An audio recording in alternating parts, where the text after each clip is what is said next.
través de la señal de Radio Nuevo Mundo, presentamos el programa Academia Libre, un espacio que sintoniza con la actualidad educacional, el desarrollo científico y el mundo de las artes.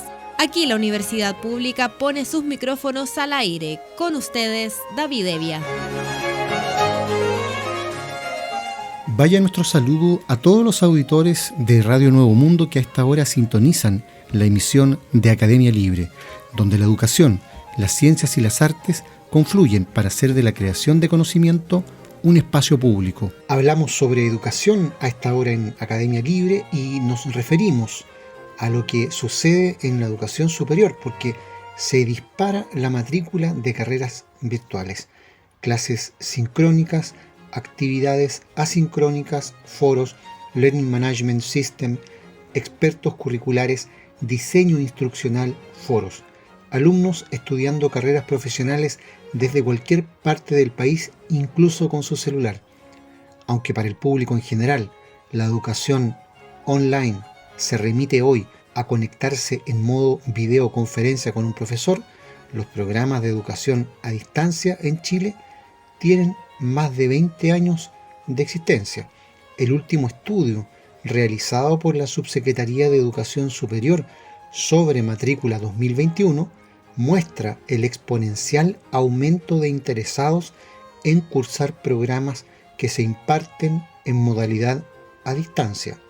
Aumentó en un 68,6% en el último año, pasando de 18.655 alumnos en 2020 a 31.461 en 2021, representando además el 10% de la matrícula de pregrado en educación superior. Cifras relevantes frente al regreso en el aumento de inscripciones de pregrado, que avanzó un 3,7% este año. Juan Eduardo Vargas, subsecretario de Educación Superior, señala que el alza se explica primeramente por la pandemia, que ha permitido, dice, validar los programas ofrecidos virtualmente. En efecto, añade, el cambio abrupto de la modalidad presencial a la virtual en casi todos los programas de estudio de nuestro país, sin que hayan sido mayormente afectados los aprendizajes, ha significado la validación social y en cierto modo académica de este tipo de modalidad. De esta forma, agrega la autoridad, se han transformado en una alternativa atractiva, especialmente para estudiantes de mayor edad que desarrollan otras actividades, probablemente ya están en el mercado laboral, acota, y encuentran en la modalidad a distancia una alternativa que les permite seguir con ellas. De hecho, el informe de la subsecretaría que acaba de darse a conocer indica que las matrículas para primer año crecieron en un 42% en personas de 30 años y más, llegando a representar el 20% del total de alumnos nuevos. De hecho, también la mayor edad fue en el espectro de 40 años y más, con un 46,7% de aumento en comparación con 2020. Vargas añade que el desarrollo y popularidad alcanzadas por plataformas electrónicas utilizadas durante esta pandemia también debe considerarse como un factor que ha influido en el crecimiento de la matrícula de este tipo de programas. Alejandra Díaz, directora académica de programas Advanced de la Universidad Andrés Bello, explica que la matrícula online ha tenido un crecimiento exponencial producto de la flexibilidad que le permite, según ella, al estudiante revisar contenidos en cualquier momento, que se puede conectar desde cualquier parte, tiene interacción con sus compañeros, permanece acompañado y monitoreado en la plataforma. Hay momentos sincrónicos en que el estudiante se conecta al mismo tiempo que profesores y compañeros para resolver dudas o profundizar aprendizajes.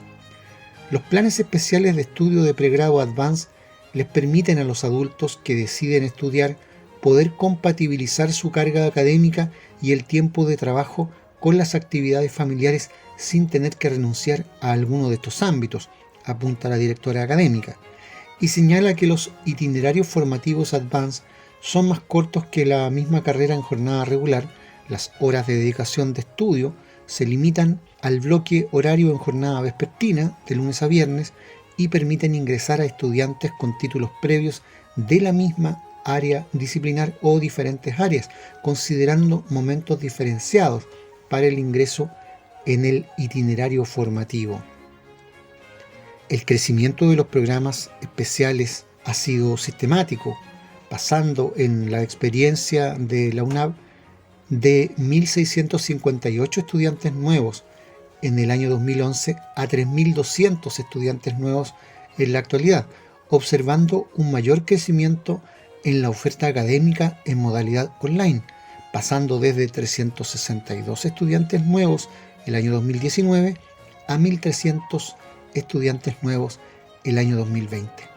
Este año hemos crecido a la fecha un 126% en la matrícula online con relación al año anterior, comenta Alejandra Díaz, quien agrega que la calidad es fundamental y que los procesos de aseguramiento de la calidad institucional también se aplica en esta modalidad, donde garantizamos que el perfil de egreso sea el mismo que la carrera presencial.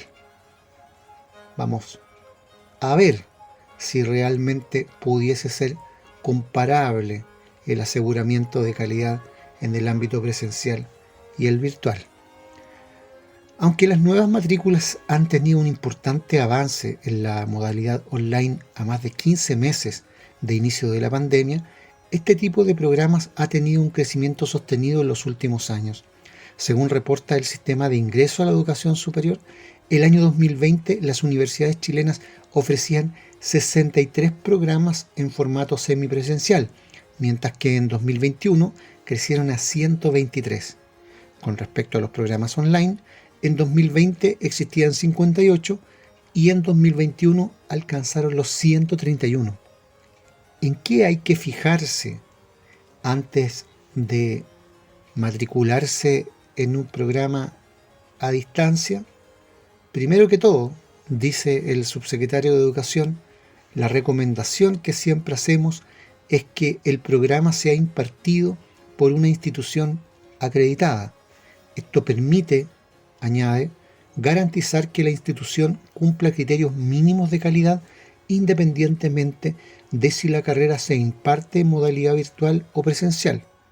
El Ministerio de Educación, a través de la Subsecretaría de Educación Superior, está atento a cómo avanza este fenómeno, precisa, fiscalizando el correcto funcionamiento de estos programas. La Comisión Nacional de Acreditación está trabajando en la definición de los criterios y estándares que regirán la acreditación de las instituciones que impartan carreras en modalidad online, apunta el subsecretario Vargas.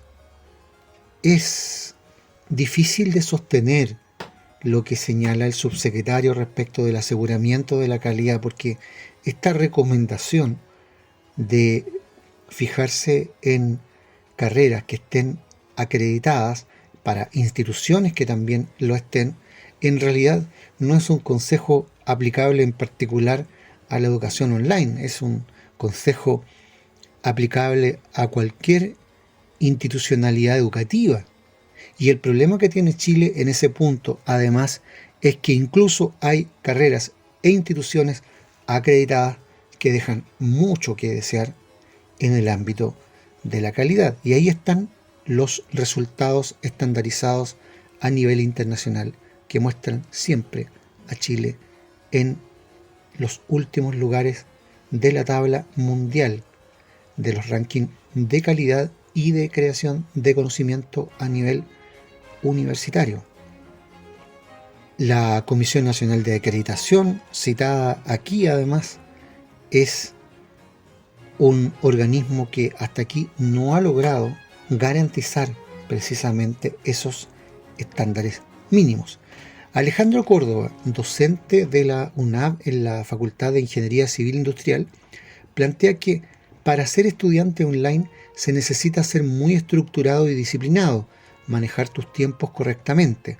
Se fomenta el autoestudio, porque eres protagonista de tu propio aprendizaje y el profesor se transforma en un guía, orientador.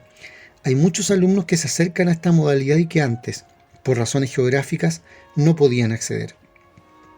Es emocionante, afirma, estar conectado con estudiantes que están en Coyhaique o saliendo de una mina en el norte del país. Es un problema que una autoridad académica como la que acabamos de citar esté supeditando la modalidad de aprendizaje en el nivel universitario al individual acto del autoestudio.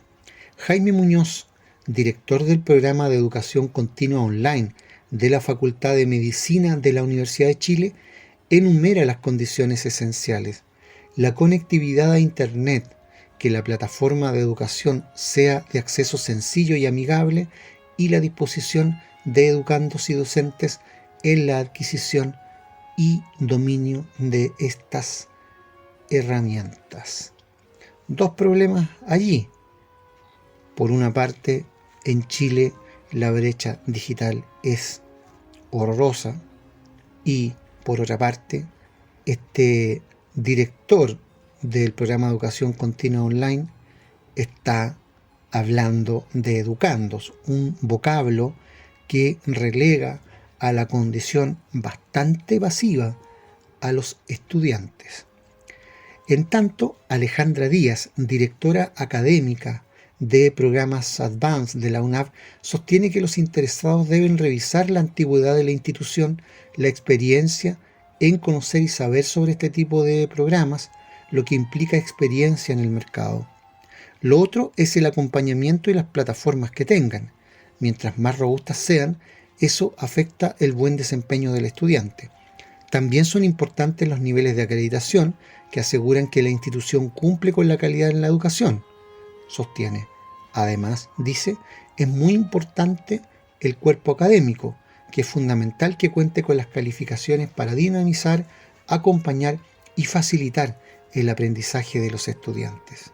Alejandra Díaz, directora académica de Advance en la UNAV, cuenta que desde 2015 la universidad inició la implementación y validación del sistema RAP, es decir, reconocimiento de aprendizajes previos, el cual permitió concretar la aplicación de esta vía de admisión en 6 planes especiales. Con esta implementación, la institución reconoce experiencia laboral y consolida el compromiso con el aprendizaje a lo largo de la vida, a través de una estrategia institucional que permite a los adultos trabajadores completar estudios profesionales, explica la directora académica respecto de este punto. Es bien complejo, y ya lo hemos denunciado en Academia Libre en otras ocasiones, que una autoridad académica esté confundiendo experiencia laboral con aprendizaje académico. Son cosas distintas. La UNAV cuenta con 10 programas Advanced en modalidad full online: Ingeniería Comercial, Ingeniería en Administración de Empresas, Contador Auditor, Ingeniería Civil Industrial, Ingeniería Industrial, Ingeniería en Computación e Informática, Ingeniería en Información y Control de Gestión, Ingeniería en Ciberseguridad, Licenciatura en Trabajo Social y Licenciatura en Psicopedagogía, y 2 programas Advanced semipresenciales como Psicología e Ingeniería en Construcción. Para poder asegurar una correcta experiencia educativa de los estudiantes, la universidad ha dispuesto una plataforma robusta, Blackboard, acompañamientos académicos, psicoeducativos y tutores en la plataforma que ayudan a dinamizar los mensajes y la experiencia de navegación de los estudiantes. A través de diferentes unidades de apoyo, en coordinación central en la vicerrectoría académica y con las escuelas, se logra una mirada integral de la experiencia de los estudiantes desde el momento de su matrícula, con un proceso de onboarding que les permite conocer la plataforma a través de diferentes actividades y durante el inicio y desarrollo de los desempeños académicos de los estudiantes, en el itinerario formativo, los acompañamientos necesarios para el correcto logro del perfil de egreso de cada uno. Medici se llama el programa de educación continua online de la Facultad de Medicina de la Universidad de Chile. Fundada en 2002, es una de las iniciativas pioneras en Chile y Latinoamérica en modalidad a distancia. Jaime Muñoz, director del programa, indica que médicos, matronas, enfermeros y otros profesionales de la salud tienen una necesidad de formación continua y al menos una vez al año o más toman cursos, diplomas, magíster y especializaciones. En un país tan largo, la accesibilidad se complejiza y por eso surgió como alternativa las plataformas de educación a distancia, señala. Progresivamente se fue pasando de un modelo a distancia y a uno semipresencial de forma tal de lograr competencias cognitivas y también del hacer. Ya hace 9 años estamos teniendo 4.000 alumnos anuales en diversas áreas de la salud, informa el académico. El formato online implica transformar contenidos educativos en un modelo de e-learning. El hacer una clase a través de Zoom, Meet u otro similar no significa hacer e-learning, ataja Muñoz desde su experiencia en Medici.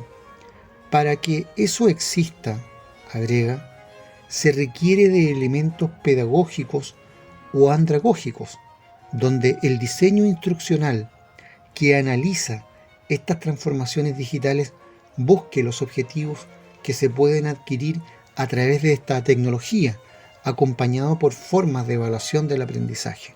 También se necesita de diseñadores gráficos que puedan transformar aquello que es lectura en una animación, video u otro interactivo que haga más motivador el aprendizaje.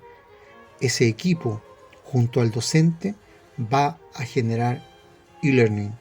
Si no están esos elementos, dice, solo sería educación a distancia de emergencia, que es lo que ha sucedido durante la pandemia en Chile. Hago clases en formato online hace 5 años y la experiencia ha sido excelente, asegura Alejandro Córdoba, docente de la UNAV en la Facultad de Ingeniería Civil Industrial, quien tiene 15 años de experiencia como académico de pre y posgrado en modalidades presenciales, híbrida y online, explicando que hace varios años vi en el extranjero cómo funcionaba la educación online, pero con la pandemia todo se aceleró. Sobre el tema, precisa que el diseño de asignaturas online te obliga a objetivar todo el proceso de creación de la asignatura. Las mismas herramientas que se desarrollan para el estudiante online sirven para las otras imparticiones. Hay una estructura que es muy beneficiosa, asegura. La verdad es que mucho de eso está por verse. ¿Cuáles son las herramientas pedagógicas supuestamente intrínsecas del proceso de educación en línea?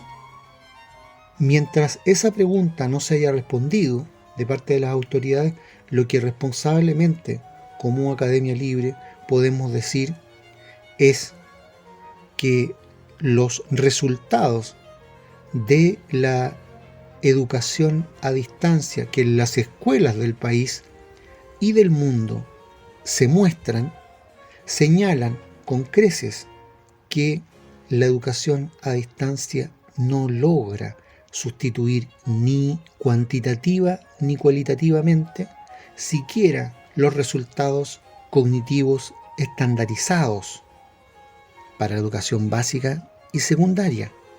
¿Cómo podrían pretender las autoridades del Ministerio de Educación y de las distintas universidades del país, salvo que solo estén haciendo propuestas de mercado, que eso sí se estaría asegurando para la enseñanza superior? Es bien irresponsable que lo planteen de esa manera y con tamaño optimismo. Es solamente un salir a buscar clientes lo que están haciendo. Ni herramientas pedagógicas objetivadas hay hoy en Chile para la supuesta educación a distancia, ni herramientas probadas que permitan hacer una adecuada calificación de ese supuesto aprendizaje virtual. Y agregamos, por cierto, lo que señalábamos desde un principio y siempre: la brecha digital en Chile es un abismo insalvable que añade al oscuro panorama de la calidad de la educación el agravamiento en el ámbito de la participación en igualdad de condiciones de cualquier proceso lectivo.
En este bloque de Academia Libre vamos a hablar al mismo tiempo de ciencia y de cultura, porque aquí las líneas se cruzan y lamentablemente tenemos que decir no en un buen sentido.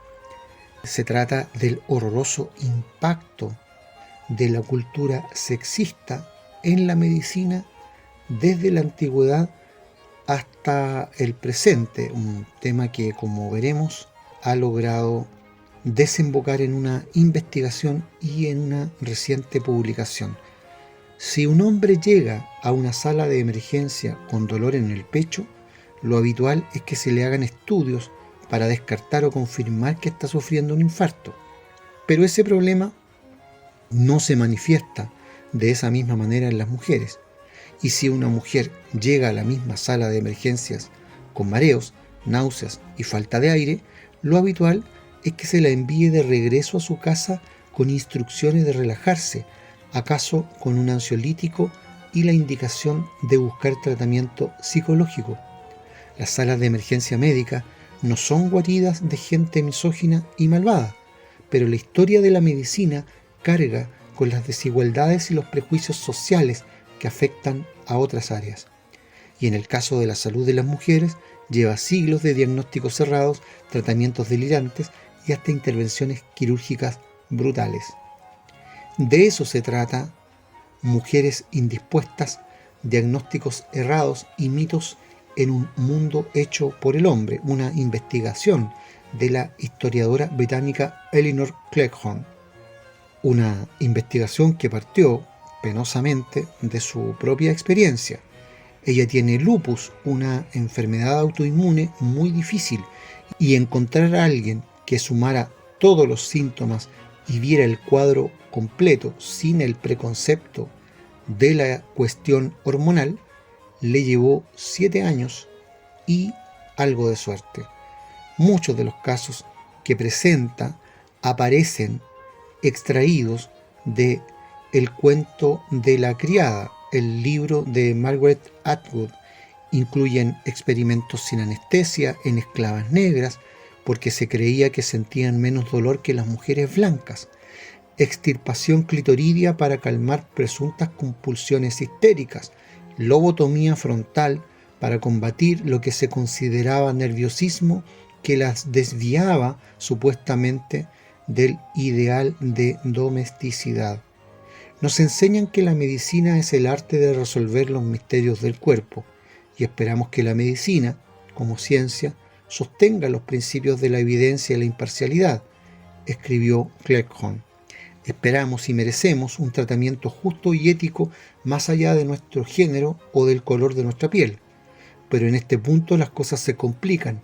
La medicina carga con el peso de su propia historia problemática. Una historia tan social y cultural como científica, detalló. Es una historia de gente, de sus cuerpos y sus vidas, no solo de médicos, cirujanos, clínicos e investigadores. Y el proceso médico no ha avanzado solo en laboratorios, pupitres, conferencias y libros de texto. Siempre ha reflejado las realidades del mundo cambiante y los significados de ser humano. La medicina moderna evolucionó a lo largo de siglos en un contexto histórico en el cual las mujeres fueron subordinadas en política, en patrimonio y en educación, con una necesidad extra de dominar su capacidad de engendrar, de la cual se derivaban enormes consecuencias económicas. Las mujeres fueron rotuladas por sus diferencias anatómicas respecto de los hombres y fueron médicamente definidas como incorrectas, defectuosas, deficientes, pero las mujeres también poseían un órgano de enorme valor biológico y social, el útero, analizó el libro. La posesión de este órgano definió el propósito de las mujeres, tener y criar hijos.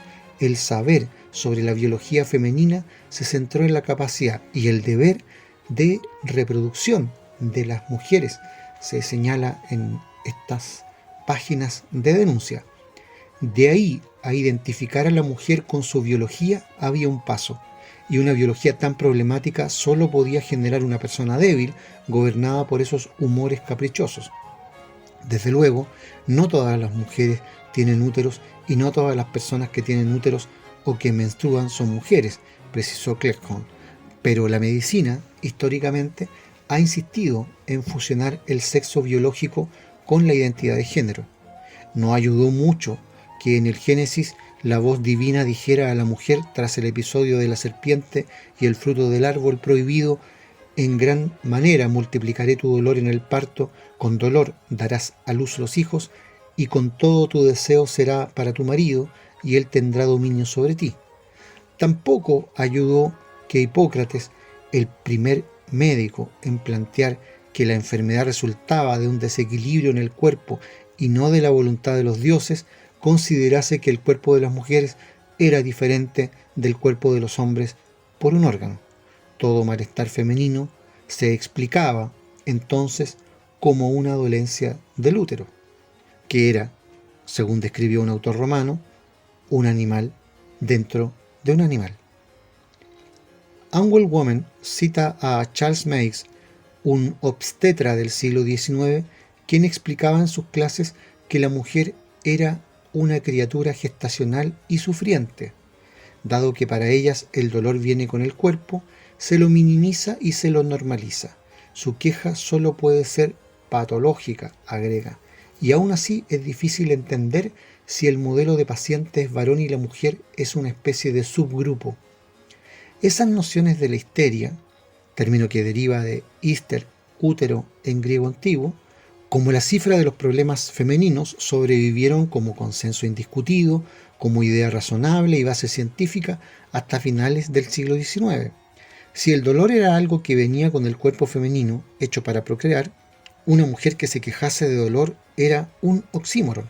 El problema seguramente emanaba de su cabeza, afectada por el sub y baja hormonal. El origen de Angell Woman fue el diagnóstico que su autora recibió en 2010 de lupus eritematoso sistémico, una enfermedad de la que se conoce muy poco y que por cada hombre que afecta la sufren 9 mujeres. Llevaba ya una década con síntomas como inflamación o dolores en las piernas. En su primera consulta le dijeron que podía estar embarazada o que tal vez era gota, pero los exámenes indicaron que ninguna de esas hipótesis era cierta. Ninguna prueba dio mal, le dijo el médico. Probablemente son solo tus hormonas. Cada tanto sentía dolores o el corazón se le disparaba y se quedaba sin aire. Angustia tal vez. En 2009 tuvo un embarazo muy complicado. Su sistema inmunológico había atacado al feto en su vientre. Si bien llegó a término, cuando su bebé nació reveló problemas cardíacos, pero el niño vivió y nadie asoció los síntomas de la madre, que al cabo de casi 10 años de sufrirlos empezaba a pensar que todo estaba en su cabeza con el episodio. Cuando Cleghorn llegó a la sala de emergencias a poco más de 2 meses del nacimiento, le dieron ibuprofeno y la mandaron a su casa. Cuando regresó un poco peor, 2 días más tarde, le diagnosticaron enfermedad cardíaca tóxica postparto y la dejaron hospitalizada. En la sala coronaria le tocó un control con varios especialistas. Un reumatólogo leyó toda su historia clínica mientras un cardiólogo la revisaba por el fluido acumulado alrededor de su corazón y le preguntó si le habían hecho una prueba de factor reumatoide.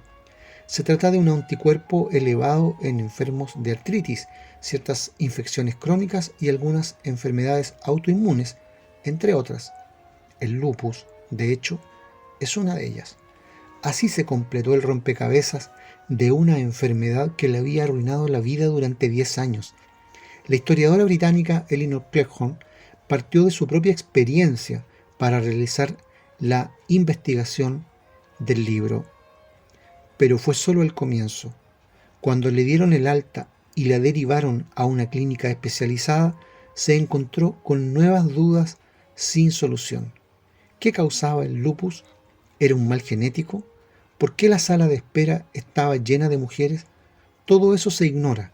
Solo le explicaron que hay medicación para controlar los síntomas.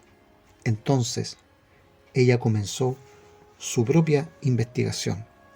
Casi enseguida, Cleghorn encontró que estadísticamente, si una mujer no recibe un diagnóstico rápido, las demoras la conducen a la autopista de la pseudoexplicación hormonal. También encontró numerosos casos en los que las mujeres que sufrían síntomas complicados recibieron un diagnóstico errado, con frecuencia de males psiquiátricos, comillas, solo para que los médicos reconsiderasen sus dolencias durante las autopsias, cierre de comillas.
En el siglo XIX, Isaac Baker Brown, una eminencia de la cirugía británica, practicaba unas curas ginecológicas que consistían en extirpar los ovarios o el clítoris a las mujeres como forma de poner sus cuerpos en orden, hacer que se comportaran, frenar el desenfreno que se creía inherente a lo femenino, señala el libro. Por esa misma época, el escocés James Young Simpson se animó a contradecir siglos de dolor en el parto al argumentar que no había razones para privar de anestesia a las mujeres, siempre que fueran civilizadas, en sus palabras, blancas y de clase alta. Se suponía que la sangre africana o el trabajo endurecían a las mujeres y no necesitaban ayuda con el dolor. Con ese mismo criterio, a mediados del siglo XIX, James Marion Sims, el padre de la ginecología moderna, condujo experimentos en mujeres negras esclavizadas sin anestesia, hasta que, en 2018, el movimiento Me Too llamó la atención sobre sus intervenciones quirúrgicas bárbaras. Sims tuvo una estatua en el Central Park de Nueva York durante más de un siglo. No se trata de un pasado muerto. Un estudio del año 2016 mostró que los mitos sobre las diferencias biológicas raciales condujeron a disparidades enormes en el tratamiento médico del dolor de la gente negra, subraya el libro que estamos destacando. La creencia falsa, pero generalizada, de que las mujeres negras sufren menos el dolor porque se supone que tienen una piel más gruesa y menos terminales nerviosas sensibles, se origina en las falsedades deshumanizantes que se perpetuaron para justificar los abusos horribles de las personas negras esclavizadas en la historia contadas por blancos. Del mismo modo, la actualidad del insulto histérica tiene sus raíces en tratamientos monstruosos. En la década de 1930 y 1940, los neurólogos estadounidenses Walter Freeman y James Watts realizaban lobotomías prefrontales en las mujeres como una cura para males inexistentes. Describían a las mujeres como arpías, muy nerviosas y gritonas, histéricas, antes de someterlas al procedimiento, explicó Cleghorn en su libro. Luego hablaban de que había vuelto a un estado casi infantil de feliz ignorancia precisa. Un hombre les dijo a Freeman y Watts que desde la cirugía a su mujer todo le daba lo mismo, como un elogio. De todas las lobotomías prefrontales realizadas en los 40 y los 50, el 75% aproximadamente se hizo en mujeres, y muchas de ellas en mujeres menopáusicas. La píldora anticonceptiva, que tanto sirvió a la autonomía de la mitad de la población adulta, obtuvo la autorización de la Administración de Alimentos y Medicamentos, FDA por sus siglas en inglés, luego de un ensayo clínico realizado en Puerto Rico entre mujeres que no sabían que participaban de un experimento ni conocían los efectos secundarios del tratamiento con estrógenos. Dado que en los Estados Unidos continentales la anticoncepción no era legal, la prueba en un amplio grupo de mujeres se realizó entre puertorriqueñas.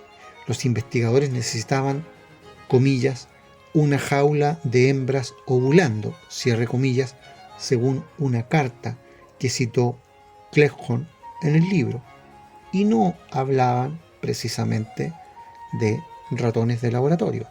Se eligió, además, a mujeres apenas alfabetizadas y con muchos hijos, de manera tal que aceptaron sin mayor cuestionamiento participar en un proyecto que se presentaba como muy seguro y que traía la ventaja de evitar el embarazo. En la década de 1950, la píldora anticonceptiva combinada tenía niveles de estrógenos 3 veces mayores que el actual. Los investigadores tomaron nota de la hiperactividad emocional de las puertorriqueñas pero no supieron si atribuirlo al producto o al temperamento de la mujer latina. El problema de base es que a los fines de entender qué es un funcionamiento anormal del cuerpo, hay que construir primero una idea de normalidad, y esa idea se modeló en un hombre blanco delgado. Hasta el presente, las mujeres y las etnias están subrepresentados en los ensayos clínicos, algo que se volvió a observar durante la pandemia de COVID-19, cuando muchos estudios tuvieron problemas para encontrar candidatos que representaran la diversidad de la población humana, y todavía se habla de la menstruación y la menopausia como problemas en lugar de señales de una salud. Si bien ya no se considera que una mujer que lucha por la igualdad de sus derechos sufra de morbilidad histérica, como se diagnosticaba, por ejemplo, a las sufragistas hace más de un siglo, el sesgo sexista permanece en formas lesivas. Al atravesar esta historia, que a la vez fascina y enfurece, escribió la autora, este libro indaga en las maneras en que la medicina androcéntrica ha estudiado, evaluado y definido las condiciones biológicas y anatómicas etiquetadas como femeninas. Por ejemplo, Cleghorn citó en su investigación una publicidad de la terapia de reemplazo hormonal en la que se ve a un grupo de mujeres mayores divirtiéndose junto a unos hombres, con la leyenda «ayuda a mantenerla así». Hasta no hace demasiado tiempo, se prescribía sin conocer su costo para muchas mujeres debido a la relación entre estrógeno y cáncer. Otro caso que menciona el libro es la endometriosis, una enfermedad descrita en 1920 que afecta al 10% de las mujeres. Todos sus misterios diagnósticos se mantienen hasta hoy, constató la historiadora. Todavía no se sabe qué la causa, agregó. Su identificación hoy demora, en promedio, entre 7 y 9 años. Las expectativas de género prejuiciosas afectan directamente cuán real y serio se percibe qué es el dolor de una mujer, hasta qué punto merece tratamiento, sintetizó el libro Angel Woman. Las mujeres tienen más probabilidades de que les ofrezcan tranquilizantes menores y antidepresivos de que les ofrezcan analgésicos. Las mujeres tienen menos posibilidades de que les ordenen más investigación diagnóstica que los varones. Y su dolor tiene muchas más posibilidades de ser atribuido a una causa emocional o psicológica que a una física o biológica, señaló. Eso, desde luego, no tiene base científica. Es un destilado social y cultural. Los estereotipos dominantes sobre la manera en que las mujeres sienten, expresan y toleran el dolor no son un fenómeno moderno. Han sido enraizadas a lo largo de la historia de la medicina, manifiesta la autora de este libro Investigación. Nuestro conocimiento biomédico contemporáneo está manchado con residuos de viejos cuentos, falacias, presunciones y mitos. Como inconveniente adicional, el saber médico tiene la capacidad de validar las expectativas sociales y culturales dominantes, y así ha funcionado al punto de normalizar ideas sobre qué deberían sentir las mujeres y, sobre todo, qué pueden o no hacer sus cuerpos. Concluye Cleghorn al respecto. La medicina, desde su mismo inicio, ha abrazado mitos discriminatorios sobre la diferencia binaria de los géneros en la formación de su conocimiento. Su consecuencia, la salud y las vidas de todas las mujeres indispuestas de hoy se ven profundamente afectadas por esta historia mitificadora. Una investigación, la de Cleghorn, que sintetiza siglos y siglos de una práctica médica impresentable que en absoluto pudiera ser compatible con el concepto de ciencia y que en cambio aparece absolutamente atravesada por una cultura que relega a la mujer a una condición no solo secundaria, sino caricaturesca. A ver si exploraciones como las que está contenida en este libro pudiera cambiar el eje de trabajo. Es la investigación de mujeres indispuestas, diagnósticos errados y mitos en un mundo hecho por el hombre, de la historiadora británica Elinor Claghorn. Concluye aquí en Radio Nuevo Mundo esta emisión de Academia Libre, un programa producido por la Comisión Ejecutiva de la Universidad. En los mandos técnicos, Juan Rivera, y en los micrófonos, David Evia. Agradecidos de su sintonía, nos reencontraremos con ustedes la próxima semana. Hasta entonces.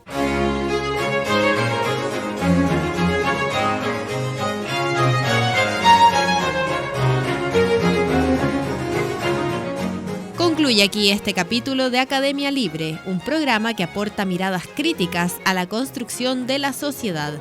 Hasta una próxima oportunidad.